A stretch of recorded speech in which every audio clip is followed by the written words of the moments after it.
Hi, I'm Conor Friedersdorf, a staff writer at The Atlantic magazine. And I'm Mark Oppenheimer. I write the Beliefs column for the New York Times. And why don't we start with a beliefs column that you have just written.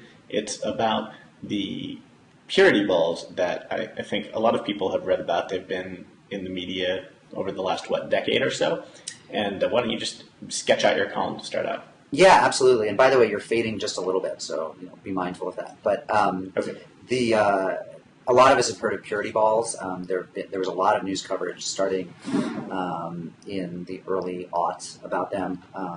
These are these dances where fathers take their daughters and a pledge is signed, at some of them by just the father, to protect the daughter's purity, her abstinence until marriage. And at some of them, the daughter co-signs the pledge or signs her own. And they're really, Anderson Cooper did a whole show on not long ago, actually, or early in 2012. You can go back to 2003, 2007. Lots of articles. Jennifer Baumgartner, the feminist writer, did a long piece for Glamour magazine. And now there's a new documentary by a Swiss documentarian about these purity balls. And what I argue in this column in the Times is just that we don't actually know if many of them ever exist. This may be one of those these media creations. Every article about them mentions this pastor in Colorado Springs, Colorado, named Randy Wilson, who threw the first ball for his daughters. And we just don't really know how many there are beyond that. No one's ever done a rigorous study of this. So there may be only like a few hundred or 1,000 girls who've ever attended one, if that, and it may be even far fewer. So that's what I argue. Yeah, and it's one of these stories where the concept of it is just irresistible to the media. And I was trying to think a little bit about why that is. I know that there is interest in covering religion as a subculture, and this is a good hook for that, I suppose. And Colorado Springs is really ground zero for a lot of this. There was a great piece on This American Life several years ago about the evangelical culture of Colorado Springs, Colorado. It's enormous numbers of homeschooled kids, a lot of very, very fundamentalist churches. So and the Wilsons are from Colorado Springs. So this is fertile ground for a lot of this, and the media goes there and finds this stuff. And then so what's interesting is that the idea has been promoted almost less by Randy Wilson, who invented them, than by Leslie Unruh, that's UNRUH, who is the woman who was behind the anti-abortion legislation in South Dakota. She's the head of something called the National Abstinence Clearinghouse. And she's, against abortion, against contraception, in favor of purity balls. Like every one of these issues, she's at the, at the edge of. Right. At the front, at the avant-garde of. And she's the one who gave a reporter the number that there had been 1,400 of these purity balls held in one 12-month period. And when I asked Randy Wilson, well, what do you think of that? He said, I was always very skeptical of that number. I don't know where she got it from. Right, yeah. So, these numbers get invented, and I just think one of the jobs a reporter could do is always say, how do we know? Where does that number come from? Yeah, absolutely. It was also interesting how these things have become a sort of an industry into themselves, which is to say, I'm not making a statement about how common or uncommon they are, but just that there is, an official packet if you wanted to throw one of these things. There are two official packets. Okay, this didn't even make it into the story, right? So the Wilsons sell their $90 packet on their website, and then Leslie Unruh has another packet. And here's an interesting difference. Randy Wilson's purity pledge in his packet is only for the father to sign, and so it's about the father protecting his daughter's purity, but also mostly being a pure man himself and kind of modeling that for his daughter. The Unruh, the pledge contained in Leslie Unruh's packet is for the daughter to sign as well. I mean, she's also supposed to make this pledge to remain pure. So it's a kind of much more like, it's more likely to kind of terrorize a girl into promising virginity to her dad, which is what we think of the purity balls as doing. But that actually didn't originate in Randy Wilson's packet. So it's like this idea of his has been... and the commercialization of it, it's like with the old, the Kabbalah Center, right, that'll sell you specially blessed water and red bracelets for, $100 or something. Mm-hmm. Well, and so it seems like you have both these people who are promoting and selling these packets, and also the feminists who are horrified by this example of what they would call, conservative religious America Access both have an interest in maybe inflating the numbers, or if not inflating the numbers deliberately, at least talking about this a little bit more than is perhaps justified by the size of the phenomenon. That's what I thought. I mean, I read Jessica Valenti's book, The Purity Myth, which I think is a pretty good book. And she founded feministing.com, a pretty popular feminist blog. And I thought that she, and I like her book. I think it's a good book. And she was very candid in her footnote that she got it from this article, and the article got it from Leslie Unruh. So she didn't do a lot of deep reporting to say how accurate is this number. She probably wanted to believe they were fairly widespread because it served it served her thesis, which I think is largely a correct thesis about this purity stuff going on in evangelical culture. So, I mean, there's more of it too. Like, this wasn't the scope of my column, but I'm always startled when I look at some of the homeschooling curricula, how much of it that's designed for girls is aimed at the girls being like pure maidens, and this kind of fetishization of like a fairyland version of, I mean, literally like they practically put wings and tiaras on little girls, and it's right. You have to wonder, like, do they have daughters? I mean, where does this? No one I can't imagine why people who have daughters would think of daughterhood that way. But yeah, what do I know? I only have 3 of them. So, well, why don't we move on and talk about another piece that you wrote and that I read with interest, a profile of David Frum. Well, what did you? Yeah, start. So tell me what you thought of. You've read probably more Frum. Well, I may now have read more Frum than you, but certainly professionally speaking, you probably read more David Frum than I do. So what did you think of it? Yeah, I was fascinated by it because one thing that you wrote about at length and that I didn't know was his prominence in Canada. Mm-hmm. I think reading his blog, I knew that he wrote a column in a Canadian newspaper, the name of which I don't know, which tells you how much I know about Canada. But why don't you explain for the viewer before we go on what his prominence is in Canada, because I think it would surprise a lot of people. So David Frum, who was a longtime American pundit and a George W. Bush speechwriter, whose wife at one point sent out an email claiming that he was responsible for the line "axis of evil" in that Bush speech, though he now dials it back and says he helped write that line. And you wonder how many wordsmiths did it take to write those 3 words? Like surely it came from someone, but he claims he contributed to the line "axis of evil."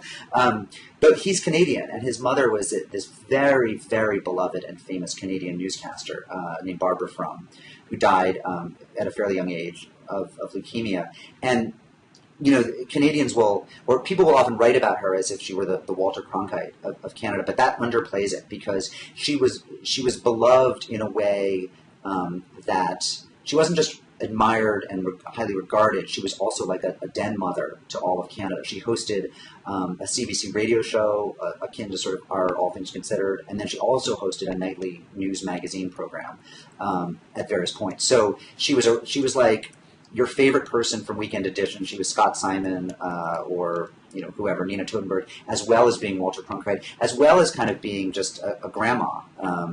And I've met Canadians who they remember where they were when they got the news that she died. I mean, that's how deep the love goes. And she was seen as a kind of mainstream liberal, a kind of Canadian, a center-left, traditional, high-minded Canadian liberal, Labour Party or Liberal Party Canadian. So part of what I do in my piece, which he probably didn't like so much, is I indulge in some, psychologizing of him and talk about how, to some extent his career has been a reaction to her fairly standard liberalism.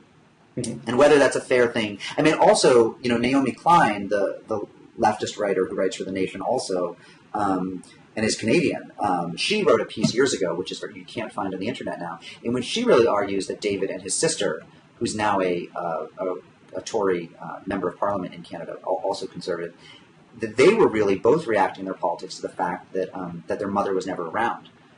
She was a total workaholic, and may have had some shortcomings as a mom. And then they both grew into people who were very much more about traditional family values and skeptical of feminism. David Frum married Danielle Crittenden, who had an early career as an anti-feminist writer. So the Frum family is very deep in the Canadian psyche and is part of their national psychodrama.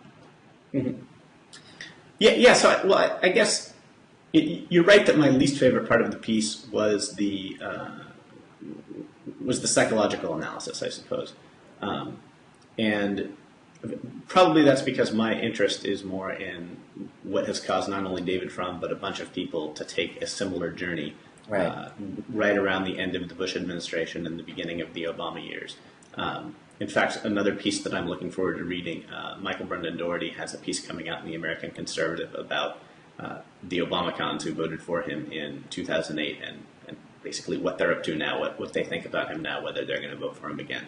Well, I mean, who are these people? You said the similar journey. I mean, Christopher Buckley, who was never really a political writer, said he voted for Obama. But who else are we talking about here? David Quo, who was my boss at Culture 11, fell in that camp. Bruce Bartlett, I don't know if he voted for Obama in 2008, but he certainly had a move away from the right and has become a critic of that. And there are younger people too, writers that I follow. People like, I don't know if you know David Sessions' work. No. He's a young writer who writes a fair amount about evangelicals because he has a religious conservative background and has made a kind of similar journey. So I would say that there are a bunch of dissident conservatives, some of them Obamacons, others not, but who, reacted against the Bush administration. And their reaction was different to the Tea Party reaction. I would say that the Tea Party, part of what angered it and riled it up were some of the excesses they saw in the Bush years that were insufficiently conservative. And, Obama came into office and suddenly all of the partisan incentives to stay loyal were gone. And so you had this kind of big reaction and movement that explicitly said, yeah, we weren't okay with some of the things that we saw during the Bush years. I think that the David Frum reaction and the people that I'm thinking of like him, they had a kind of different conclusion. And their conclusion was that part of the problem was during the Bush years, part of the problem that we face now is that there's a sort of intellectual rot and corruption within the conservative movement, and that it's too ideological. It is not grounded in the real world, not thinking about how to address the problems that we need to address. David Frum is focused on the notion that it's going to lose the country if it keeps going on this path, and his nominal focus is on. His site was originally called newmajority.com. He wanted to build a new Republican majority that was kind of reformed. And, Ross Douthat and Reihan Salam in their book, the name of which I'm blanking on right now, they kind of made a similar case. We're going to try and sketch out a way that Republicans could win the working class and, not lose people whose economic interests don't necessarily align with with the Republican Party's current trajectory. Right. So I guess what fascinates me and what I'd like to do a Blogging Heads actually with Frum himself and talk about this. He and I agree that there is this corruption in the conservative movement, this intellectual corruption, and that he and I also agree that figures like Rush Limbaugh are having a negative impact on the conservative movement and hurting it more than helping it in some sense. Right. Where we disagree is that David Frum is very antagonistic to libertarians, and I'm very friendly to libertarians. Right. And this is partly a function of our very different notions of what American foreign policy should be. Right. I think that he has not repudiated the foreign policy of the Bush administration. I think that's the only thing that he hasn't even revised, as far as I can tell. And I have one line in the piece where I say that I think he now feels like we need a kind of somewhat more progressive or welfarist domestic policy in order to stay strong for an expansionist neoconservative foreign policy. That ultimately it's all about how do we look. He was a Canadian who then came to the United States, came to Yale in I forget, it was 1979 or 80, or I think he was class of 82, so 78, and I think realized or continued his realization that he grew up under the protective military umbrella of the United States, and that it was not wise to scorn it, and that he might, and he went very, he very aggressively embraced it, and that became his thing. And in fact, when you read his pieces about foreign policy, they have a kind of conviction and a learning, by the way, that when you read some of his early columns that ran in Canada and some of the United States as well about social issues, teen pregnancy and crime and stuff, they just are much more cliche. They just you know exactly what he's going to say as a young right-winger. You know what he's going to say about teen moms, how we have to shame them and stigmatize them. You know what he's going to say about homelessness, that it's the fault of the behavior of homeless people. I mean, in some cases they are parodies of a certain kind of stingy, mean right-winger. So I think he's probably a little embarrassed by some of those early ones. But I think his foreign policy, he says that he doesn't operate from first principles, that he's always been a kind of pragmatist.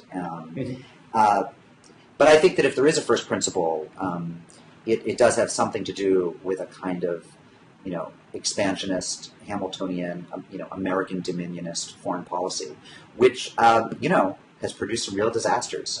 Now, his answer is he's very into the truths of counterfactual history, that, we might say it's producing disasters, but then try imagining a world in which America was not, bestriding the world with its power. I mean, we don't know that wouldn't be worse. So, I don't know. I mean, I think he's a very bright guy. He was a real gentleman, to agree to all the time in the profile. It's a little startling that it's only at this late date that he's developing some sympathy for programs like food stamps. There are real ways, I call him a cosseted Canadian prince, and there are very true ways in which that's precisely what he is. Yeah, I think that I haven't read the early Frum columns that you're referring to when you say that he had a sort of almost a caricature of a stingy view toward various social policies. I would say maybe in his defense that I know a lot of people who came up in conservative circles and who were kind of funneled very early on to writing op-eds for college newspapers that were of a right of center bent, and then into the conservative movement in its various magazines and think tanks. And for a lot of these people, I don't think that stinginess is what is motivating these columns. And what I mean by that, there's a very strong strain in sort of, I guess, the right-wing farm teams, for lack of a better term. Yeah, that's a good term, actually. You're indoctrinated at this very early stage in the process with this idea that's very powerful, because it's sometimes true that that the real how can I put this, that these programs are hurting people, right? Right. And that the real I don't know if I want to say that the real thing to do if you care about poor people, right, is not to funnel money to them in a way that is going to create all of these social pathologies, but to put in place policies that are going to allow them to flourish. And,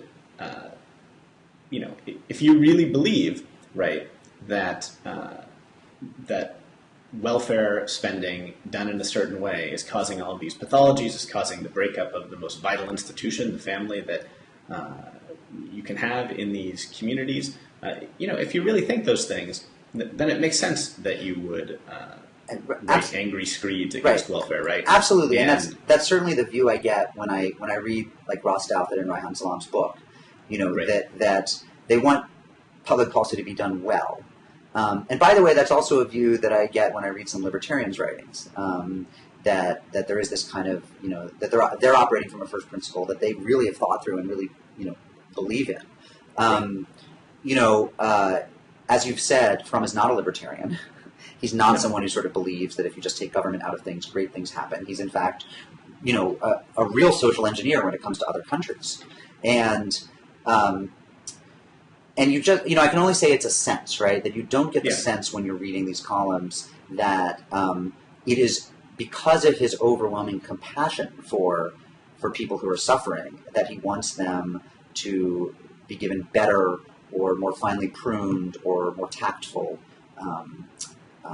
social programs rather than these blunt instruments that they've been hit with. It's just not the sense you get. No one could read them and feel like that's what's going on. Rather, let me connect it to a different kind. There's a different intellectual makeup going on here. Maybe I wish I'd said some of this in my article.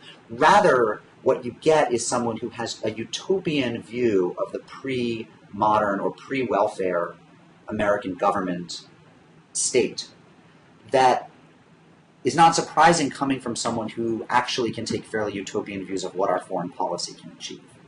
Mm-hmm. So rather, what you get, what I feel like you're reading is the writing of someone who has in mind a sort of Irenic, beautiful, pre-New Deal America of the 1910s or 20s, where churches and families just took care of everything. And a belief that if we pruned back the New Deal state, that we would grope our way back toward that kind of organic social safety net. And of course, that thinking is just really, I mean, there's no evidence for it. It's a faith-based kind of thinking. I mean, really what happens if you rip away a social safety net is in the short term, you have a lot more hungry or desperate people. Now, it may be that ultimately things arrive at some sort of stasis that's better than government programs can bring people to. But what I think Frum had is a kind of a much more idealized notion of the pre-welfare state. Right. If that makes any sense.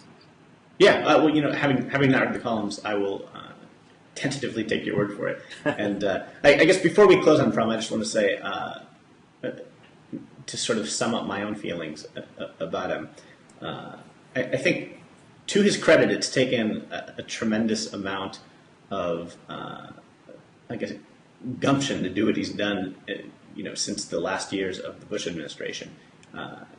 He was living in a town and with a social network of people where he was bound to lose both a lot of money and a lot of friends if he wanted to go out and sort of stake the position that he's taken. And it would have been very easy to do it in a way where he could have picked one or two issues that he cared about and kind of written quietly about those issues from National Review and AEI and kept collecting his 6 figures from AEI. And he hasn't done that. And I mean, well, yes and no. I mean, the money he lost was $100,000 a year from AEI. I wouldn't be shocked if he was making more than that from Newsweek, Daily Beast now, a couple years later. Maybe. I mean, let's be frank about this. Like, who knows? I mean, first of all, he's very wealthy. His father builds shopping malls in Canada, and he has a stake in that company. So, he doesn't have pecuniary worries. And he might have guessed that this would sort of, turn up well financially for him in the long run because there are other places that would have him right, but maybe not. I don't think those were his motivations. I'm just saying. I guess the way that I would put it is it's definitely true that he has money. He's a wealthy guy. He's not hurting now. He certainly hasn't endangered his ability to enjoy nice dinners and vacations by doing this. At the same time, that same statement is true about almost everyone in Washington D.C. who continues to profit by saying things that they don't believe. No, it took a certain courage to step into an unknown of having to cobble together a new professional future. And I don't know what it took to cobble together if he needed a new social crowd. Everyone says happily married and seems to be, and has children who love him, and is probably one probably doesn't need more than a few friends. I imagine that if he was ever on some sort of dinner party circuit, he may have lost a few invitations. But yes, I mean, I think there's something noble about someone who says, I'm going to just keep speaking the truths, and if they change and my friends can't handle them, well, it's more important to be true to myself. I think that that there's something really admirable about that. And what's shocking is how easy it is to do, right? I mean, you make the point that this is true. Lots of people have the money and the security and the family network that they could do this, and they don't. And what's keeping them glued to their seat, their sticky, Republican orthodoxy seat? I mean, is it the fear of not being invited to certain getaways by certain think tanks? I don't know what it is. Yeah, I don't know what it is either. But Yeah, I wish even if more people weren't willing to, you know, cast off their former allies as their views change. I do wish more people were at least willing to engage in the same way that Frum does. You know, I've seen him on blogging heads, for example, you know, squaring off against some of his most prolific critics. He had one with Jonah Goldberg that I recommend, and you know, elsewhere he's willing to debate, and I think that willingness to debate is something that you know, despite my very strong disagreements with Frum about things like national security and foreign affairs and civil liberties, I appreciate the fact that he's willing to publicly engage these issues. And you know, ultimately, you can't ask that everyone agrees with you. All you can ask is that there's something set forth their thinking and there's something and very their opponents. There's some the really likable part of him is that he's very human in that way. That he's still, you get the feeling that a high school kid could walk up to him on the street and pick an argument with him, and he would engage that argument. Like, he strikes me as a really good husband and dad in that way. Well, and that's a change, one that you don't note in your piece, I don't think. But among a certain set of David Frum followers, if you were to talk to, you know, Michael Brendan Doherty or Tim Carney or Daniel Larison, they would say what we still hold against David Frum is his unpatriotic conservatives column during the Iraq War, where he wrote in National Review that, you know, these people who were opposing the war are unpatriotic and sort of tried to write them out of the conservative movement. And so while his views on national security haven't changed a whole lot, I think the impulse to do something like that, I don't think he has that within him anymore, perhaps because he's been on the receiving end of a, you know, get out of our movement kind of impulse and sees how ugly it is now. I think that's true. No, I think there's growth, and that sounds. I don't mean for that to sound condescending, right? For this 37-year-old to say of this 52-year-old he's grown. I just mean that he does seem to be someone who's in process in a way that's really likable, and that we all should be. Well, why don't we skip ahead? And another thing that I want to talk about, I actually talked about this with Phoebe Connolly a few weeks ago.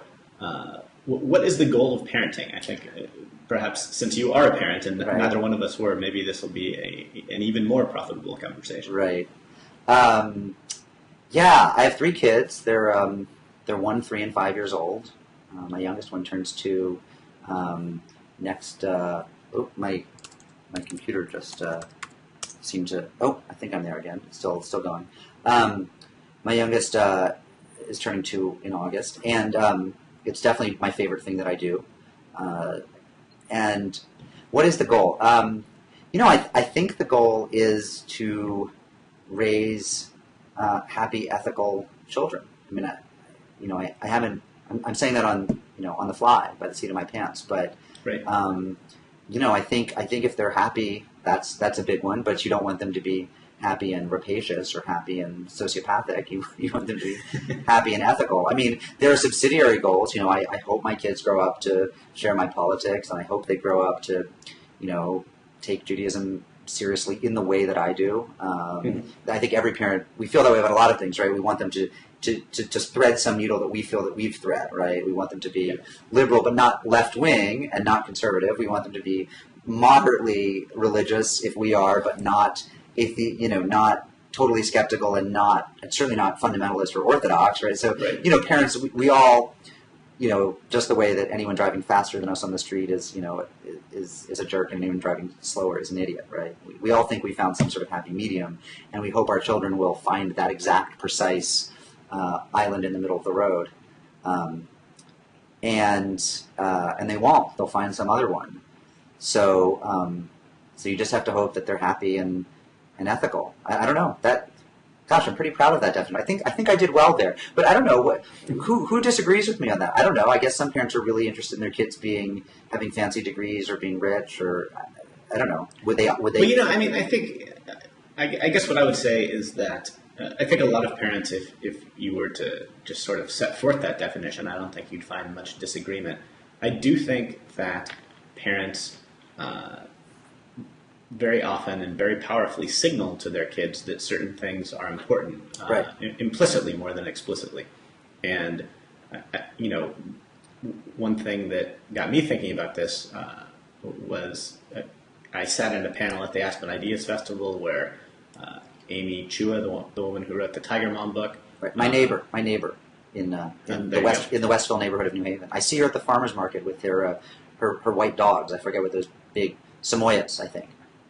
And so, she was kind of setting forth her ideas, and there were other people on the panel that were doing the same. And in fact, they all agreed that producing happy, fulfilled, ethical kids was the goal.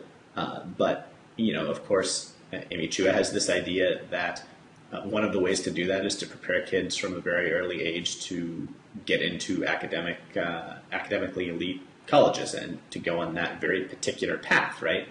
And I was reading a Rod Dreher post about how he was having this conversation with his son, who I forget exactly how old he is, but not yet a teenager, young son, maybe 10 to 12, something like that. And his son was saying, "I want to work in a, I just want a regular job when I grow up. I want to work in a store or something like that." And Rod was saying, "Well, you want to make sure you make enough money to be able to support a family in the way that you'd like to do. But if you do that and if you're the manager of a store and you conduct yourself ethically and honorably, I'll be proud of you. And I don't need you to be in a prestigious profession in order to think that you've succeeded in the world, right?"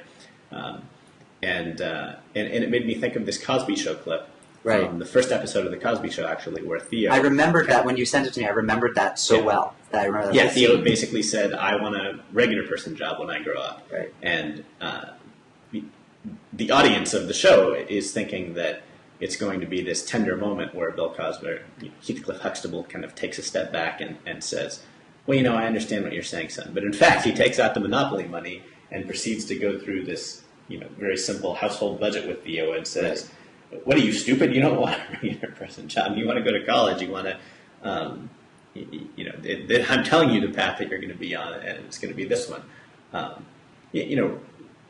If you can imagine Heathcliff Huxtable living in New York City and Rod Dreher living in rural Louisiana, they're probably very different things that they're worrying about the future of their children, and so maybe they both hit on the right answer that was right for them. But it got me thinking about when I have kids, assuming that I do, what signals am I going to want to send them when they're 10 and 11, 12 and 13 years old about what kind of life they can be preparing for? And I think the struggle is that, I don't want to push them in any direction. If they end up taking the hypothetical path that Rod Dreher's kids were talking about, of course I'll be proud of them and support them.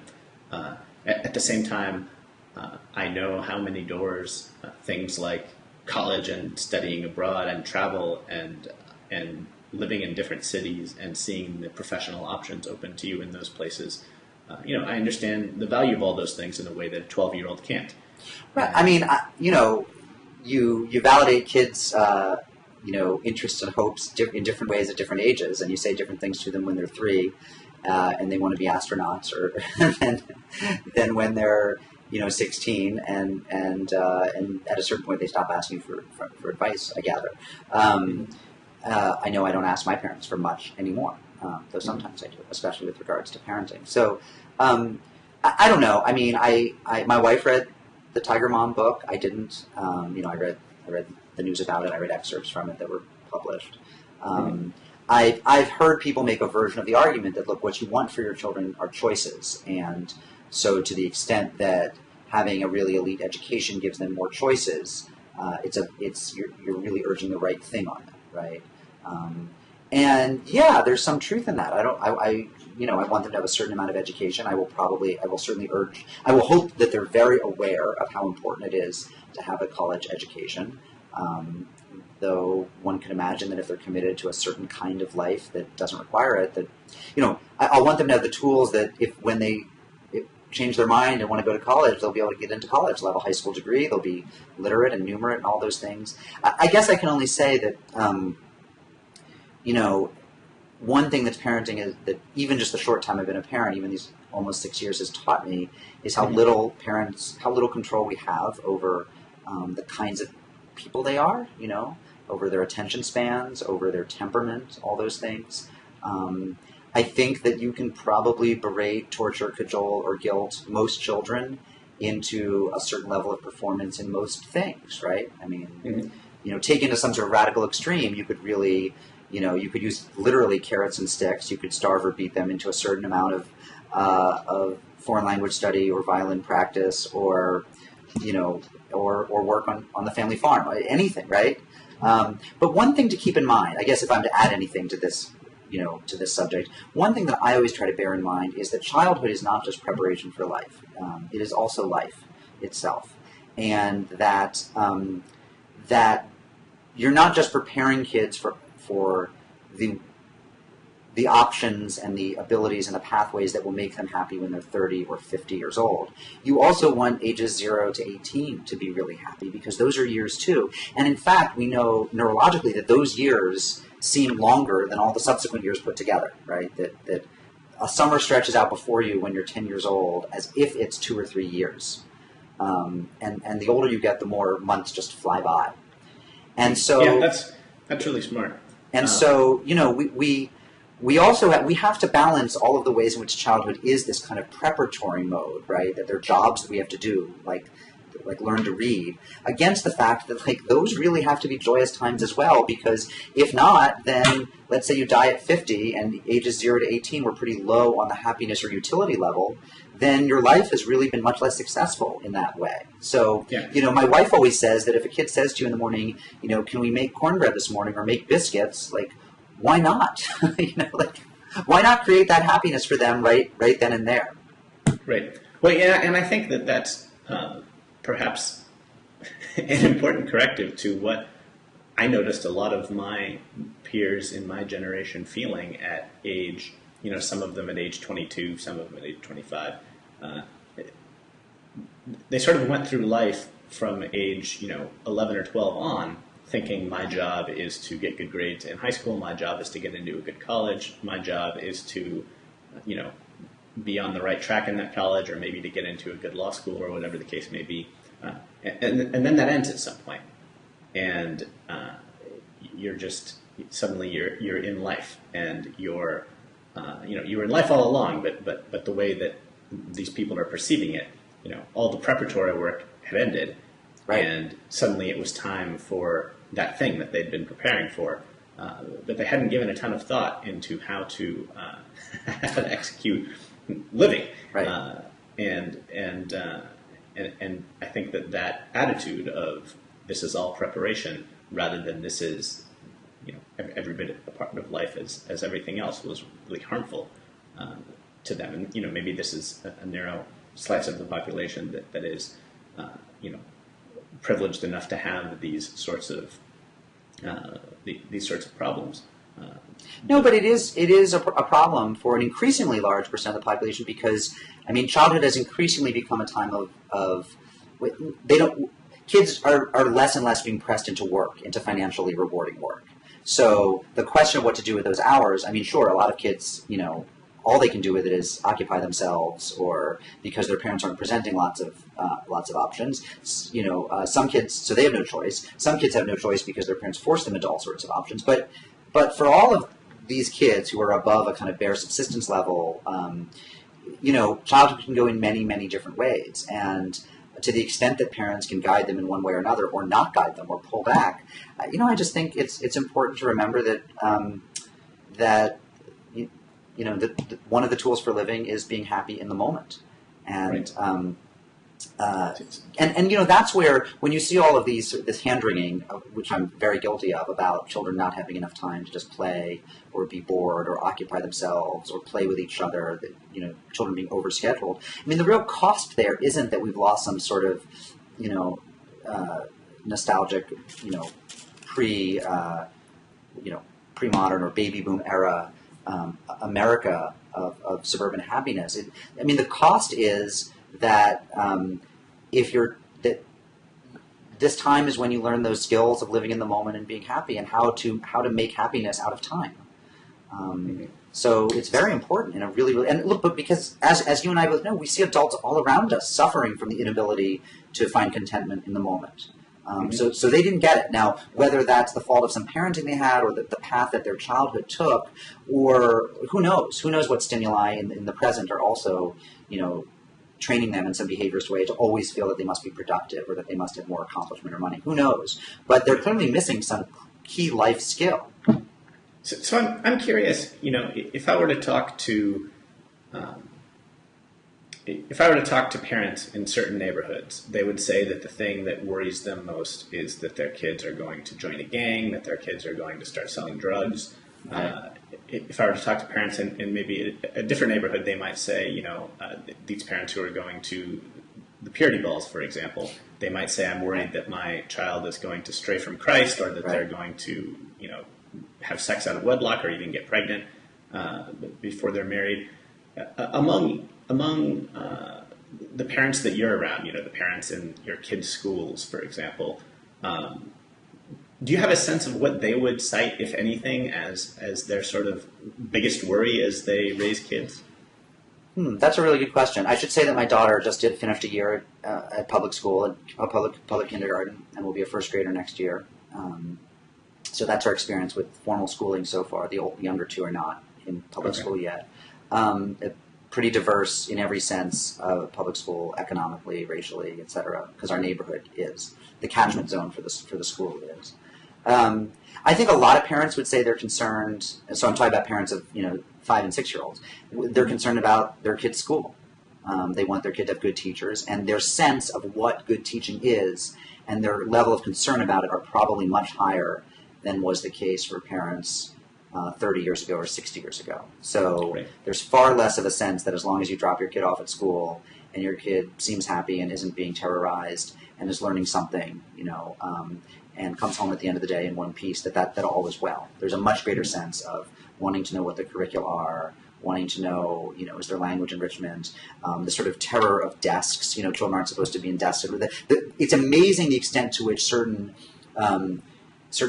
truisms of progressive education have seeped into the consciousness throughout the population, up and down the socioeconomic scale. E.D. Hirsch's book, The Schools We Need and Why We Don't Have Them, which was maybe 15 years ago, is a great book on this. I mean, the extent to which progressive educators have completely won the terms of the debate in certain areas, right? Every parent thinks that children lying on a carpet on the floor or sitting around a table, that's a better scene than children in desks, at desks in rows, right? Every parent just knows that, right? And it may be true. It's probably true for certain kids and not for others, right?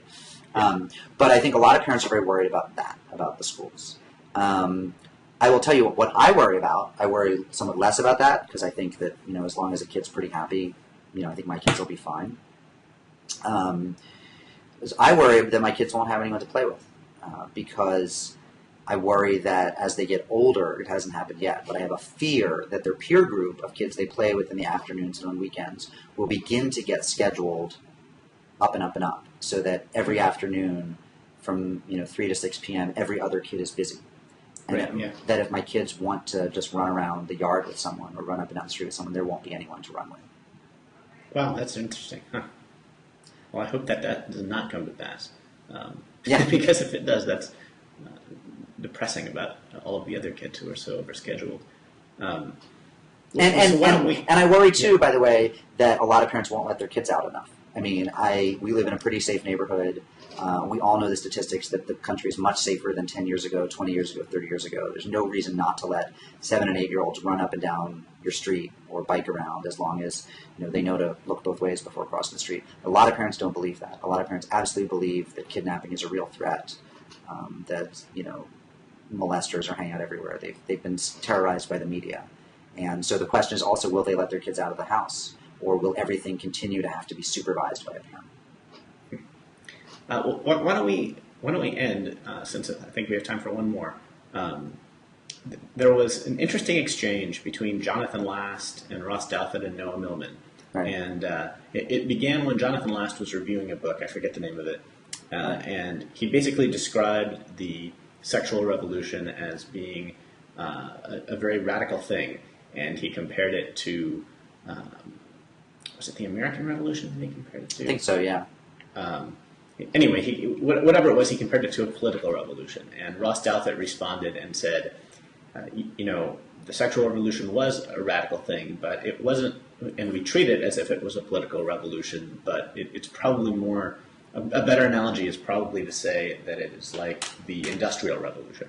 Right. That it's this thing that came along, and it definitely changed everything. But it was as much driven by technology and by individual people's choices as it was by a sort of top-down political movement, I suppose. And to which Noah Millman added his thoughts in another worthwhile post that we'll link. But yeah, so I guess first I wondered what you thought of this, if you buy the Industrial Revolution analogy. Yeah, I think that was a really important addition to the debate. It was really important to point out the extent to which, just in the sense that it was absolutely, that a necessary condition for it was certain technological advances, right? Was, more effective contraception culminating in the birth control pill, and then the widespread dissemination of this contraception. And in part, that was a legal question as well, right? Was the overturning of the unconstitutionality of laws, of anti-contraception laws that kept contraception out of women's hands. So, I have to say, like, living in that world of Jonathan Last and Ross Douthat and Noah Millman, where this is true of each of them in different ways. I don't mean to group them all together, but reading around in this world of like such extreme censoriousness and such extreme skepticism about freedom. I'm enough of a libertarian. I have libertarian tendencies that get so deeply bruised by people who really want. It's such an obvious good that, for example, women have more control over when and how often they can have children, leaving abortion out of the question. And by the way, it's a timeless, age-old quest. It didn't begin with liberal Protestantism or with secularization or anything. The desire for women to control their fertility is as old as the species, or pretty close to it, and or certainly as old as literacy. We have very, very old examples of women wanting to control their fertility, and it has paid enormous public health and private health dividends. So sometimes I feel there's a real kind of like, silly indifference in the right, when you read about read approvingly about the Catholic Church's warnings about what contraception would do. Because some of them were right. Contraception does change marriage and change society, sometimes in ways that have effects that aren't salutary. But the overall effect is so, so undeniably good. So I don't know. Well, I think that what I thought when I was reading all of this is that I thought that the Industrial Revolution analogy was very useful in advancing the conversation and had a lot of truth to it, and I thought it was a great piece that Douthat wrote about that, and I liked Millman's piece too. The thing that I would want to add is that if we're really going to understand this, and we're another analogy to layer onto it maybe is slavery, right? Mm-hmm. And I don't mean to say that there's this parallel between the end of slavery and the end of the subjugation of women that is a one-to-one or very exact or anything. I just mean to say that at certain times and places, women who have had no control over how many children that they produce, or have had very little control, and who were, whether through social custom or law, were not able to go out, for example, and work in the field of their choosing. I think that, probably the slavery comparison is provocative in a way that maybe I don't intend it to be. But if we're coming up with an analogy, I don't know that anything else really gets at how profound I think the lack of freedom was, mm-hmm. and how important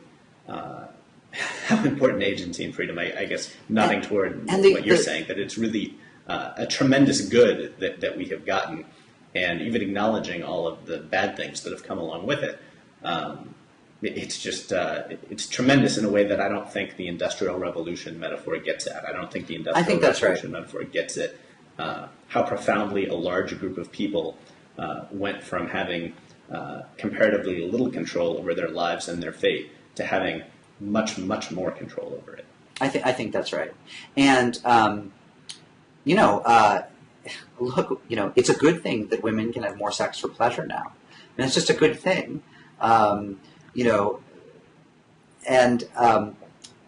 Look, I've read the literature about the fears, the Catholic fears. I mean, the great document here being Elizabeth Anscombe's pamphlet on contraception, which Ross knows well, in which she talked about, look, before you know it, there will be more divorce. I think she may even have said that there will be more homosexuality and homosexual marriage will be accepted. I might be wrong with this, but I think she was incredibly prescient about a lot of things that were going to happen. It's a remarkable document. True, right? I mean, yes, true. Contemporary life has certain upsides and downsides that other eras of history haven't had, but it's dismaying to me how unmoved some of the writers we're talking about are, some of those bloggers are, by the extraordinary increase in freedom, and also how kind of quickly they accept those surveys that show, well, women were happier before the sexual revolution. Well, I mean, they say in absolute terms and in relative terms, whatever that might mean. And I've seen some of those studies as well. And, the problems with measuring happiness, I mean, these are questions Plato was dealing with, right? I mean, yes, if you keep people in a certain restricted, world, if you keep them in the cave and if you present some very, very few options, they can make a lot of happiness out of that. But it's a pretty difficult question to then say, so therefore let's keep them there. They were happier. I mean, I like to think that those of us who are enlightened actually tend toward more knowledge and more options and more opportunities, and then want to figure out how to make them work. I don't think any of these writers. I don't think any of these writers would, even if they had the choice, go back to the former world. Certainly Noah Millman wouldn't. I don't know Last nearly as well as the others. I don't think Ross Douthat would either. I think he would institute various policies and reforms that maybe you and I wouldn't like, but nevertheless, I don't think he would want to go back to the 1950s, say, even if he could, because I think he does recognize that there are various things and acknowledges that there are various things in that era that were problematic. I guess my small addition to this debate, there's another related subject where there's an exchange between Michael Brendan Doherty and Noah Millman, prompted by this Katie Roiphe essay about single mothers, right? And whether single mothers should be stigmatized. She would argue that they are stigmatized, and Michael Brendan Doherty wrote an essay about growing up in a home with a single mother and not having a father around, and how difficult that was, both on him and on his mother. And he was basically arguing, even though he would have been the object of the stigma, he thinks that it served a useful purpose. And Noah Millman wrote basically, I used to think that way, and here's why I don't anymore. Right. And I guess what I would add is, I don't really understand why the stigma has to be attached to the mother. In other words, I would actually have no problem with a society that's stigmatized even more than it does absent fathers, and the act of being a father and not having any interaction with your kids, not helping to raise your kids, not spending time with them, not supporting them monetarily, all of these things. I think that even lots of liberals who are very much fans of the sexual revolution could buy into that sort of stigma.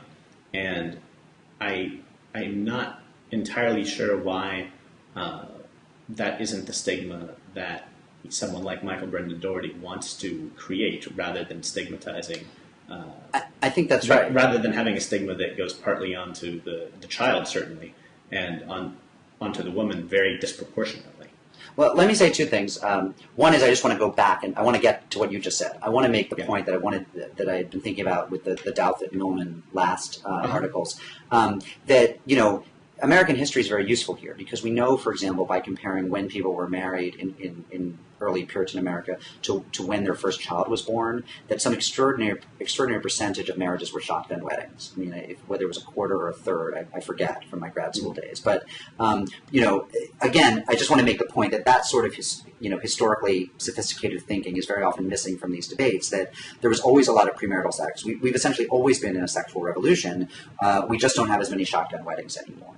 And if we really want to talk ruthlessly, honestly about the sexual revolution, we really have to talk about how many shotgun weddings, how many less than ideal marriages, and in some cases really difficult marriages, not necessarily abusive, but difficult, mirthless, painful, how many would we be willing to accept to get back to a point where marriage culture and marriage norms were stronger, which I think is a worthy goal, marriage norms and marriage culture. So let me just say that. But that gets back to our point of that you were making, which is, the real frontier we should be on here. Mothers, David Galernter once said in something he wrote, he said, mothers seem not to abandon their kids, actually. It's fathers who, he said a lot of these, he was saying something mean about single mothers. He was saying, but whatever you want to say, he said, impulse control obviously isn't their thing, but nevertheless, once they have the kids, they stick with them, and fathers don't. So, and that isn't that also kind of the obvious takeaway from the Anne-Marie Slaughter cover story in The Atlantic? Aren't you reading this whole thing thinking really what we need is much more involved fathers and men who were in positions of power, and because they themselves were very involved fathers, they want to create workplace cultures and legislation that allow for all parents to be involved. I mean, isn't that what it's going to take, is a greater fatherhood culture among men? Yeah, I think so. Her piece actually argued that that in fact was making a difference. She cited, I think, James Steinberg's role as number 2 at the Department of State, and how he made sure to get a secure connection set up in his home so that he could spend a little bit more time at home with his kids. I definitely think that. But it has to be much more radical than that, right? It really, we need a lot of men saying, I'm taking paternity leave now. I'm going down to half time for 3 or 4 years. We these things that a lot of women do, and that a lot of more women wish they could do, we need men to do. And we have to start expecting that dads be around, as they actually were for much of human history, when children were with their dads, apprenticing in the shop or in the field or whatever, before the spheres had separated so much. So I think we're moving in that direction, in a debate that we're going to see in coming years, right? I think that like European countries, we're going to get to a point where it's common for there to be parity in the workplace benefits, right, that parents have. Mm-hmm. So men are going to be able to take the same leave that women are when they have a kid, and it's going to be, their job is going to be protected in the same way women are. I think we're going to see gender parity as you have more stay-at-home fathers, you have more women who have babies and are working, and their husband is staying at home. I just think we're moving in that direction. And to me, the big controversial debate we're going to have is that fair to people who don't have kids? Because we're going to have more people who aren't having kids too. And the question is going to be, on one hand, society has an interest in having more people to replenish the population, and we have an interest in those people being well cared for and raised well, and spending time with their parents is certainly a part of that, and it's something that we're all invested in. On the other hand, a sort of libertarian would say that those people have decided to have kids, and that's great for them, and that's their life choice. And people who, have decided not to have kids aren't getting whatever fulfillment comes with having kids. They're maybe choosing to invest themselves more heavily in work, and why should they be penalized? Right, but I have a simple answer to that. To the extent, again, and it's not a libertarian answer, but to the extent that one believes that the job of government is in part to protect the neediest and those who are least able to protect themselves, then government will want to create incentives for cultural and legislative norms that protect the welfare of children, including being raised with both parents around. I'm not terribly worried in the same way about the welfare of employed adults without children. Mm-hmm. So, to me, it's I want to create norms that protect children and advantage those who need extra money to take care of children in the same ways that I want to protect and advantage those who are taking care of the elderly or the poor. I'm not terribly interested in the government role of taking care of the childless in the same way, unless they're poor or elderly or whatever. So, right. Well, if I had to guess, it's your position that is going to emerge the winner, but we shall see. Yeah, the single people lobby is not going to be strong, or the childless lobby is not going to be strong in America for quite a while, although, I hear it would do very well in Italy right now. So. Right. Well, I guess you have to get going soon, so it's been fun. We should do it again sometime, and thanks for taking the time to talk. And any time, absolutely. All right. Have a good